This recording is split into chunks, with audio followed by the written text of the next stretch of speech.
একটি হচ্ছে যে এই আপনি জানেন যে গুলিস্তান, বাইতুল মোকাররম এবং গোলাপ শাহ মাজার এই এলাকাগুলো কিন্তু একটি ব্যবসায়িক এলাকা এবং এখানে হাজার হাজার দোকান, ফুটপাতে যেমন দোকান, তাদের বিভিন্ন মার্কেট এবং খুবই ব্যস্ততম একটি সড়ক এবং ব্যস্ততম দোকানপাট। এই সংঘর্ষের ফলে কিন্তু এখন পুরো স্টেডিয়াম এলাকা, গুলিস্তান এলাকা এবং জিপিও, বাইতুল মোকাররমের পুরো দোকানপাট এবং ব্যবসা বাণিজ্য, অফিস আদালত সব কিন্তু এখন আসলে বন্ধ হয়ে গিয়েছে এবং যে যেভাবে পেরেছে নিরাপদ আশ্রয়ে থেকে দোকানপাটগুলো বন্ধ করে এবং যানবাহন চলাচল সম্পূর্ণরূপে এখন বন্ধ রয়েছে আমরা বলতে পারি। এবং এখন আমরা দেখতে পাচ্ছি পুলিশ আবারও জিপিওর সামনেই অবস্থান নিয়ে আছে। তারা হয়তো অপেক্ষা করছে যে এর পরেও কোনো শিক্ষার্থী আবারও জমায়েত হওয়ার চেষ্টা করে কিনা।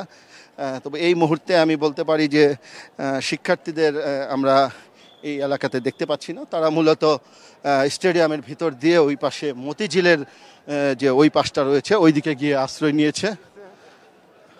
আমরা আরও একজনকে পুলিশ আটক করেছে এবং লাঠিপেটা করছে আমরা দেখতে পাচ্ছি যে যারা পিকেটিং করছিল তাদের একজনকে ধরে আনছে পুলিশ এবং তার হাতেও লাঠি এবং ভাঙচুরের অভিযোগ রয়েছে। দর্শক, আমরা যদি দেখাতে পারি যে এই যে একজন যারা পুলিশের উপরে আক্রমণ করছিল তাদের আরও একজনকে আটক করে নিয়ে আসা হয়েছে এবং পুলিশ যখন তাকে জিজ্ঞেস করেছে যে আপনি কোথায় পড়েন, কোন কলেজে, আমাদেরও মনে হয়নি যে সে কলেজে পড়ে এবং সে বলছে যে আমি পড়ি না। এইরকম অভিযোগেই পুলিশ তাকে আটক করেছে যে আপনি যদি স্টুডেন্ট না হয়ে থাকেন তাহলে এই আন্দোলনে কেন আপনি এসেছেন। যাই হোক, তাকে পুলিশ আটক করে নিয়ে গেছে।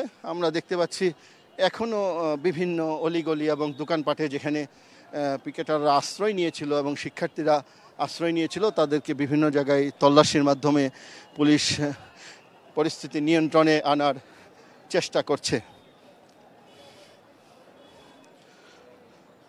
তো সংঘর্ষের ফলে আমরা দেখতে পাচ্ছি যে পুরো এলাকা যেমন দোকানপাট, অফিস আদালত বন্ধ হয়ে গিয়েছে, পাশাপাশি কিন্তু এই এলাকার সম্পূর্ণ যান চলাচল বন্ধ হয়ে গেছে এবং বলা যায় থমথমে পরিস্থিতি এবং পুলিশ পরিস্থিতি নিয়ন্ত্রণে আনার চেষ্টা করছে। কিন্তু কিছুক্ষণ পরে আবারও সংগঠিত হয়ে শিক্ষার্থীরা জড়ো হয়ে তারা পুলিশের উপর আক্রমণ করার জন্য সচেষ্ট হচ্ছে।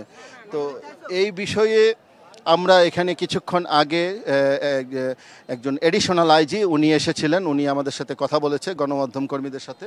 উনি special protection and diplomatic zone AIG, উনি আমাদের যেটি বলেছে যে উনি দাবি করেছে যে পুলিশ অনেক ধৈর্যের সাথে পরিস্থিতি মোকাবেলা করার চেষ্টা করেছে এবং পুলিশ সর্বোচ্চ ধৈর্যের সাথে শিক্ষার্থীদের নিবৃত করার চেষ্টা করেছে। কিন্তু শিক্ষার্থীরা যখন আক্রমণাত্মক হয়ে কঠোর নিরাপত্তা বলয় ভেদ করে যখন সচিবালয়ের মতো জায়গায় প্রবেশ করেছে তখনই একমাত্র পুলিশ সদস্যরা কিন্তু লাঠিচার্জ করতে এবং শিক্ষার্থীদের ধাওয়া দিয়ে টিয়ার শেল এবং সাউন্ড গ্রেনেড নিক্ষেপের মধ্যে দিয়ে তাদেরকে ছত্রভঙ্গ করে দিতে বাধ্য হয়েছে এবং পুলিশ অ্যাকশনে যেতে বাধ্য হয়েছে। তো এই পরিস্থিতিতে পুলিশের পক্ষ থেকে বলা হয়েছে যে সার্বিক নিরাপত্তায়, সচিবালয়ের সর্বোচ্চ নিরাপত্তায় তারা যা করণীয় তাই ব্যবস্থা নিবে বলে পুলিশের এই কর্মকর্তা আমাদের কাছে জানিয়েছেন। দর্শক, আপনারা দেখতে পাচ্ছেন যে এখন কিছুটা আবারও পরিস্থিতি শান্ত হয়ে এসেছে এবং যারা এতক্ষণ আক্রমণাত্মকভাবে সচিবালয়ের দিকে আবারও অগ্রসর হওয়ার চেষ্টা করেছিল তারা এখন মোটামুটি বলা যায় এখন আবারও ছত্রভঙ্গ হয়ে তারা বিভিন্ন জায়গায় ছড়িয়ে ছিটিয়ে পড়েছে এবং পুলিশ সদস্যরা আমরা দেখতে পাচ্ছি যে তারা ফিরে আসছে এবং জিপিওর